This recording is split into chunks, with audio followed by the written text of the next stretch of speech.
I'm definitely up for fighting. There's a lot of names in the division, for sure.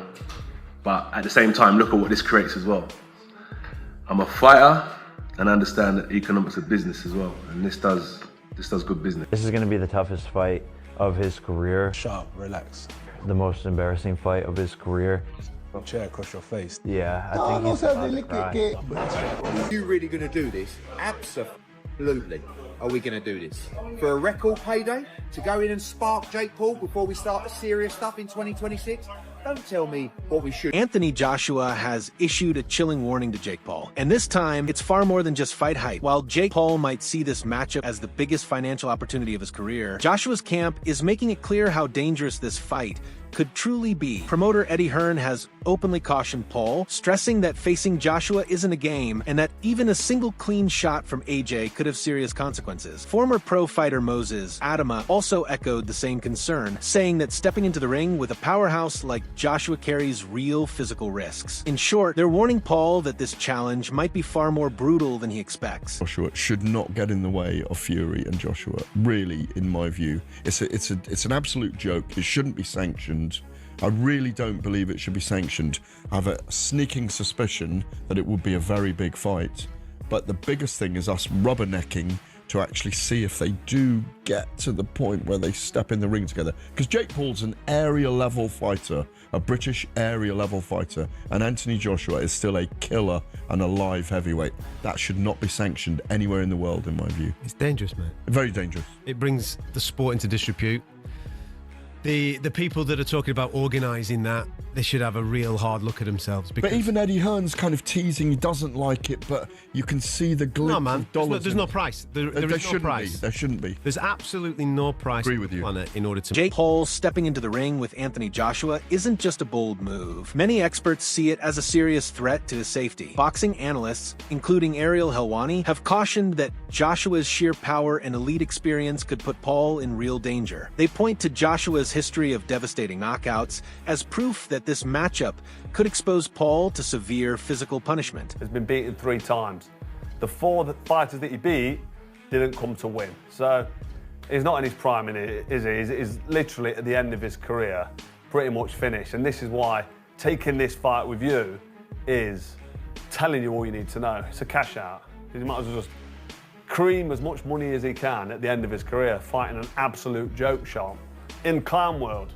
When I beat Anthony Joshua, he says, every doubt disappears. Come on.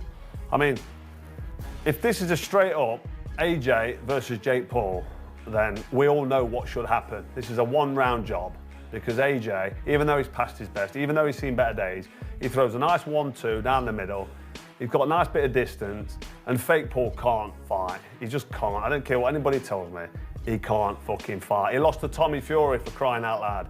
Can't jump in with Anthony Joshua now and expect to get a result. So, like, nothing's going to, no doubt's going to. Rising heavyweight Moses has even urged Jake Paul to think about his long-term health before chasing a massive payday, warning that one badly timed punch from Joshua could lead to serious consequences. Former world champion Amir Khan also didn't hold back, saying that Joshua's power is on a completely different level and that Paul could be badly hurt if things go wrong. Experts stress that the physical risks in a mismatch like this should never be taken lightly. Walk him out in like 2 rounds.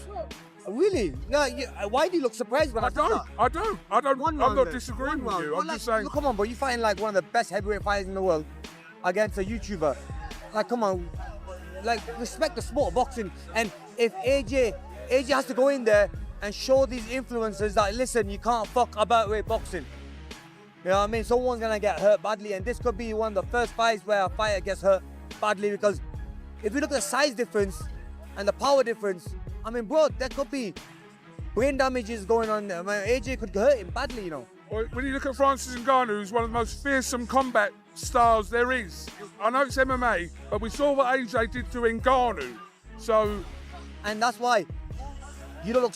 You can't be surprised if AJ is going to do the same to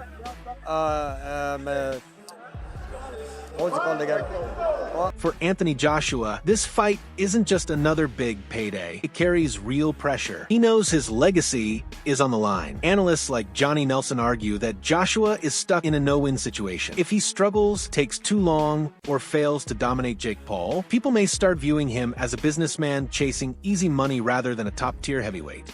In short, anything less than a decisive performance could raise serious questions about where Joshua truly stands in the sport. AJ's involved, and I think AJ would struggle to he's going to take enough flack over this, but again, it's money talk.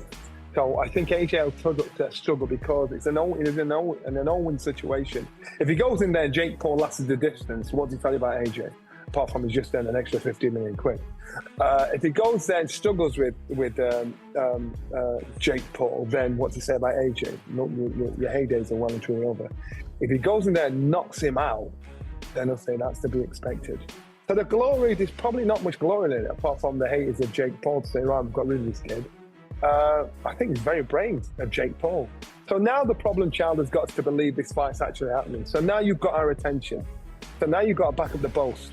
It's not about, you're not playing tiddlywink. This is the only game you can't play. You can play football. Johnny Nelson has shared a sharp perspective on Jake Paul's place in the boxing world. While he admits Paul is a marketing genius who has built an incredibly profitable brand, he doesn't see him as a true world-class boxer. Nelson describes Paul as a solid domestic-level fighter whose earnings match those of world champions, despite not going through the traditional grind of the sport. He notes that Paul didn't grow up in boxing gyms or rise through amateur circuits like most professionals. Instead, he built his fame online and later transitioned that popularity into the ring. In Nelson's view, Paul has mastered the business side of boxing, but when it comes to facing elite high-skill opponents, his legitimacy is still unproven. 5 years of age.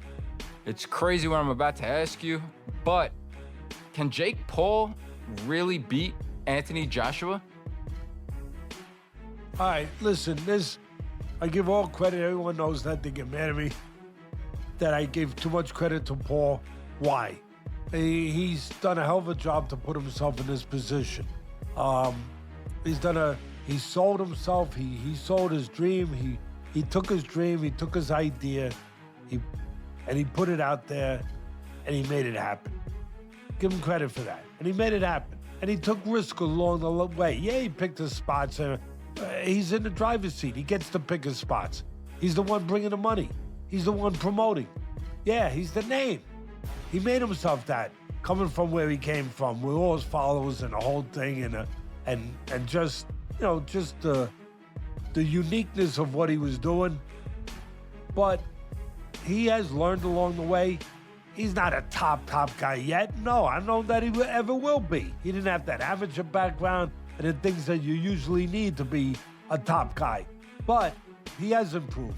He is a work in progress. He is a guy that... Former champion Carl Froch shares a similar view, warning that taking a fight with Jake Paul could actually harm Anthony Joshua's reputation. Froch suggests that choosing this matchup makes it look like Joshua is drifting away from the path of true Hall of Fame greatness. At the same time, Joshua has made it clear that his long-term health is his top priority, saying that the legacy he values most is simply being able to walk away from the sport healthy. Like I've said, he's cashing out. And fair play to him, he's cashing out. But to what detriment to his legacy? A lot, really. Because if this is going to be his last fight, fighting this clown show, I mean, it's not ideal, is it? It's no ideal way to go out. But people will argue, well, he's just taking the money and running. So you can't really argue with that. So that's it for another episode of Froch on Fighting. I had to get my opinion out there because I know you've all been waiting for it. It's a shame, really. I'd like to see Anthony Joshua, actually, even though I don't believe he can do it. But when Eddie Hearn tells us that AJ is going to become a 3-time world champ, it'd be nice to see the rebuilding process and get back behind him. 1 or 2 easy fights and then go for a world title. And this could be one of the 2 easy fights. But I just think if you're going to jump in with fake Paul at this level, which is like I say, arguably a massive mismatch, it's no way to step towards or climb a ladder to get towards that world title. So this, for me, tells me that Anthony Joshua knows he's finished at any sort of elite level or world level. He won't be trying to go down a world title level anymore. This is just a cash out So good luck to him. Fair play to him, but hopefully when he's finished this fight, he'll be honest with us and say, listen, I've milked it, I've creamed it, I've had an unbelievable touch at the end of my career. I mean, he's already had an outrageous touch, hasn't he, with the involvement of Saudi Arabia.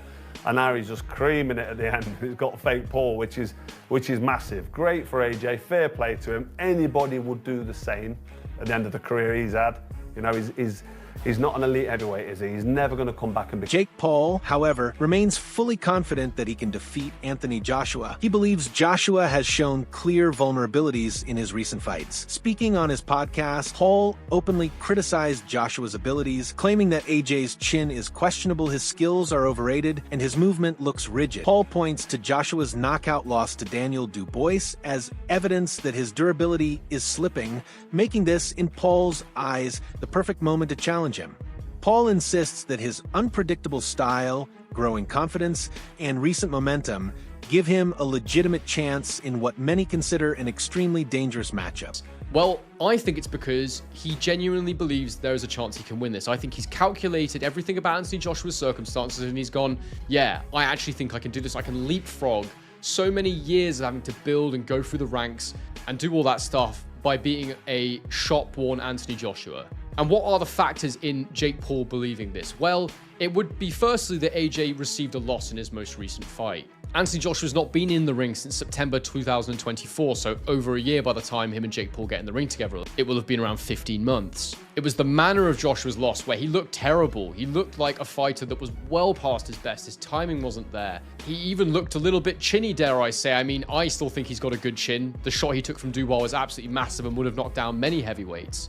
And he showed decent powers of recovery to get up and struggle through for as long as he did before his over-aggression and miscalculation with the type of shots he was using got him knocked out by Dubois. But if you're deluded enough like Jake Paul, then perhaps you look at that and go, he landed a massive right hand on Joshua's chin. Why can't I do the same? I believe myself to be a very big puncher. And it's that old saying, isn't it? You know, you shoot for the stars, you might at least land on the moon. And I think that's kind of why Jake Paul's maybe got to where he is in life, because he does have too much self-confidence. He does believe in himself. Jake Paul says this fight is his chance to silence every critic who has ever claimed he only targets smaller or past their prime opponents. He believes that by stepping in against Anthony Joshua, a real heavyweight and former world champion, he's finally proving he's willing to compete at the highest level. According to Paul, once he defeats Joshua, all the doubts disappear. In his words, no one will be able to deny me anymore. Fight a real boxer. They said, fight someone your size. They said, fight a world champion. We looked at a long list